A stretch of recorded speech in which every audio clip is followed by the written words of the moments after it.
Shalom saudaraku yang terkasih di dalam Tuhan, kembali dalam program Memulai Hari bersama Kristus.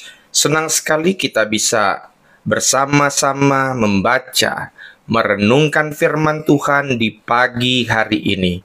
Saya Gary Tengker Dan saya, Oliver Tengker. Kami percaya bahwa memulai hari dengan Tuhan adalah kunci dalam menjalani hidup dengan penuh damai dan keyakinan.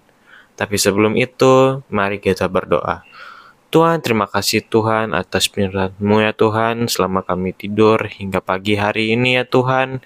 Dan kami saatnya ingin mendengar firman-Mu, kiranya firman-Mu ini benar-benar berasal dari mulut-Mu ya Tuhan.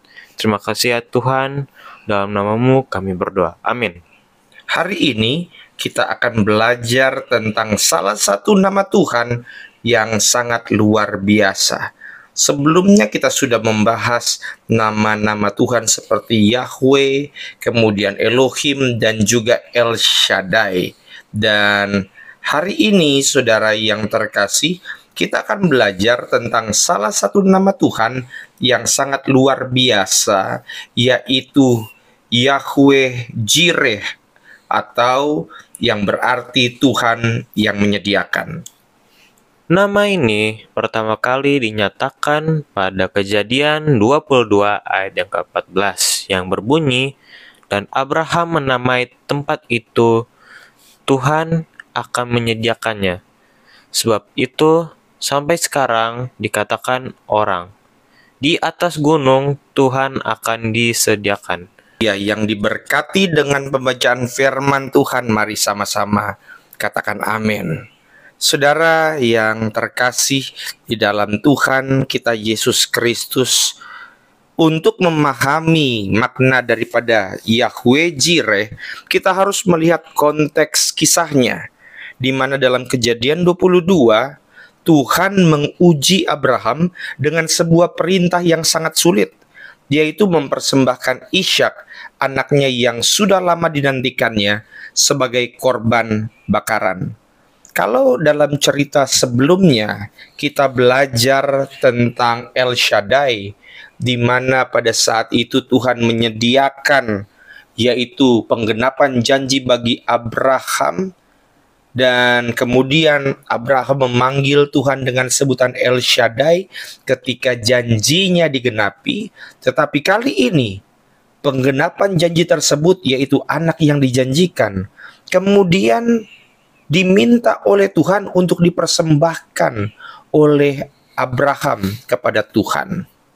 Bayangkan, saudara, Abraham sudah menunggu 25 tahun untuk mendapatkan Ishak, anak yang dijanjikan Tuhan yang seharusnya menjadi ahli warisnya, sekarang diminta untuk dikorbankan. Tetapi Abraham taat. Dia membawa Ishak pergi ke Gunung Moria, dan tepat saat ia mengangkat pisau untuk mengorbankan anaknya, Tuhan berfirman dan menghentikannya. Lalu Tuhan menyediakan seekor domba sebagai pengganti Ishak. Disinilah Abraham menyebut tempat itu Yahweh Jireh, yang berarti Tuhan akan menyediakan. Saudara, kalau kita dengar cerita ini, seakan-akan cerita ini begitu sederhana. Tetapi sesungguhnya kalau kita yang diperhadapkan dengan situasi demikian, coba kita bayangkan, kita sudah menanti sebuah promosi dalam pekerjaan, lalu kemudian Tuhan berbicara kepada setiap kita yang menerima janji itu dan berkata, lepaskan jabatan tersebut. Padahal jabatan tersebut adalah hal yang sudah kita idam-idamkan bertahun-tahun.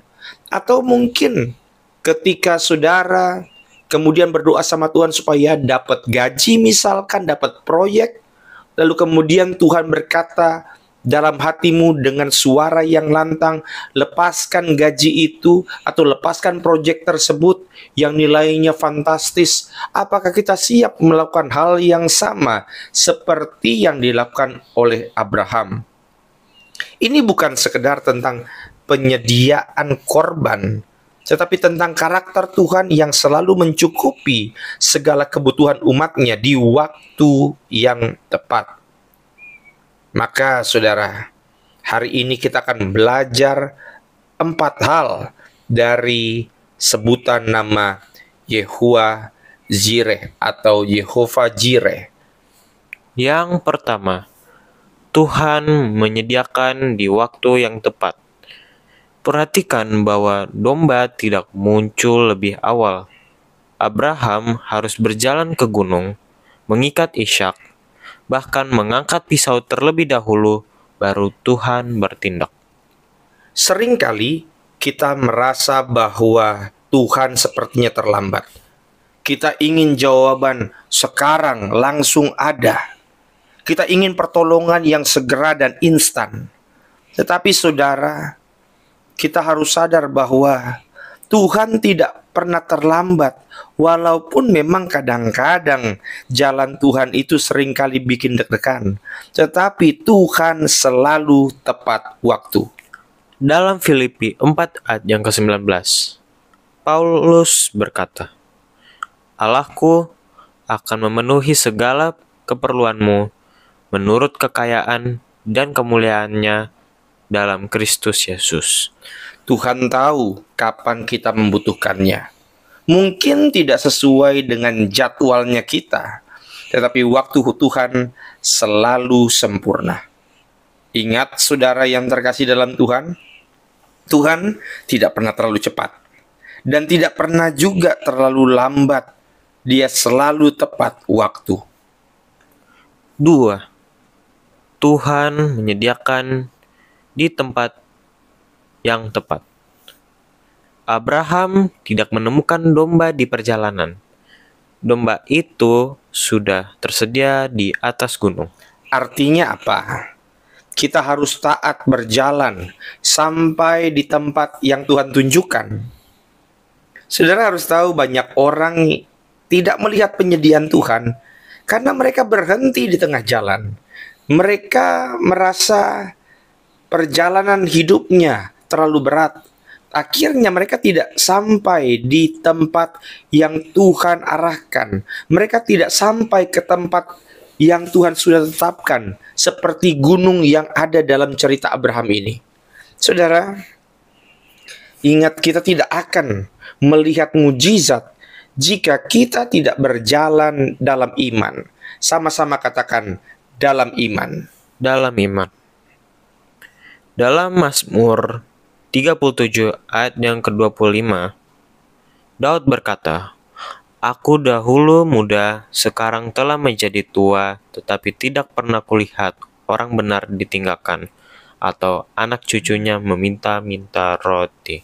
Tuhan akan menyediakan berkat di tempat yang benar. Pertanyaannya yang harus kita pikirkan, saudara, apakah kita sudah ada di tempat yang Tuhan kehendaki?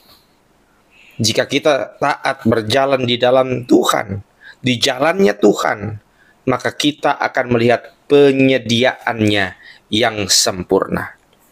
3. Tuhan menyediakan apa yang kita butuhkan, bukan yang kita inginkan. Abraham mungkin ingin jawaban lain. Mungkin dia berharap Tuhan berkata, "Tidak usah, Abraham, aku hanya bercanda." Tapi Tuhan tetap meminta ketaatan dan baru kemudian menyediakan domba.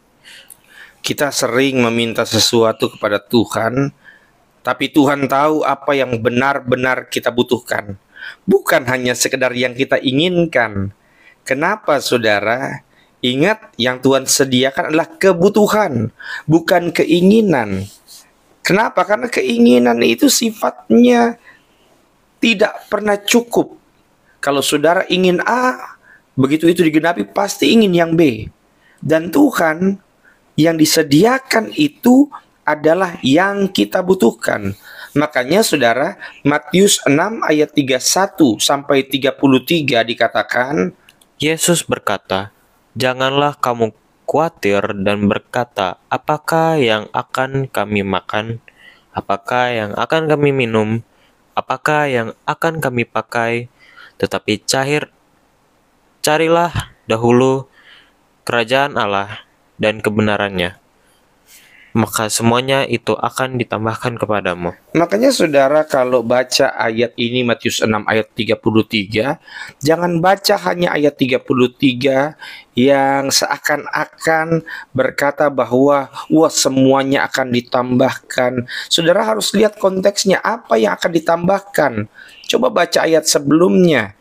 Yesus berkata, jangan kamu khawatir tentang apa yang akan dimakan, yang diminum, yang dipakai, tetapi carilah dahulu kerajaan Allah dan kebenarannya, maka semuanya itu, apa semuanya itu?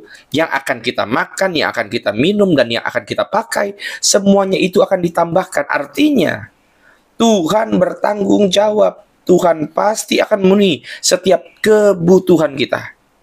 Saudara, kadang kita ingin semuanya itu selalu serba cepat. Tetapi selalu ada proses yang Tuhan izinkan terjadi dalam kehidupan yang membangun iman kita. Tuhan tidak selalu memberi yang kita mau, karena yang kita mau bisa salah. Tetapi Dia selalu memberi yang terbaik untuk setiap kita. 4. Tuhan menyediakan dengan cara yang tak terduga. Siapa sangka penyediaan Tuhan bukan dalam bentuk malaikat yang turun dari langit membawa emas, tetapi seekor domba yang tersangkut di semak. Saudara, berkat Tuhan tidak selalu datang dalam bentuk yang kita harapkan. Kadang kita meminta keuangan, tapi Tuhan memberi peluang usaha. Kita minta kesembuhan, tetapi Tuhan memberi kekuatan untuk tetap bertahan. Ketika kita minta kesabaran, justru Tuhan izinkan ada orang-orang yang menjahati kita supaya melatih mental setiap kita. Efesus 3 ayat yang ke-20 berkata, bagi Dialah yang dapat melakukan jauh lebih banyak daripada yang kita doakan atau pikirkan, seperti yang ternyata dari kuasa yang bekerja di dalam kita. Percayalah, Tuhan bekerja dengan cara yang lebih besar dari yang kita bayangkan. Saudara, ingat bahwa Tuhan tidak selalu bekerja seperti yang kita pikirkan, tetapi Dia selalu bekerja dengan cara yang terbaik. Maka saya sering katakan, tidak usah atur-atur Tuhan tentang bagaimana cara Dia memberkati kita. Tidak usah atur-atur Tuhan tentang bagaimana cara Dia menjawab doa kita. Karena Dia pakar strategi yang luar biasa, yang punya ribuan cara untuk menjawab doa setiap kita. Hari ini kita belajar bahwa Tuhan selalu menyediakan di waktu yang tepat, di tempat yang tepat, dengan apa yang kita butuhkan, dan dengan cara yang tidak terduga. Saudara, jika hari ini Anda menghadapi kebutuhan yang tampaknya mustahil, jangan takut. Tuhan yang sama yang menyediakan bagi Abraham adalah Tuhan yang sama yang bekerja dalam hidup kita hari ini. Mari kita memulai hari ini dengan percaya bahwa Yahweh Jireh sudah menyediakan segala sesuatu yang kita butuhkan. Mari kita berdoa. Segala pujian syukur kami naikkan kepadamu. Engkaulah Tuhan yang kami sebut dengan Yahweh Jireh, yang menyediakan segala yang kami butuhkan.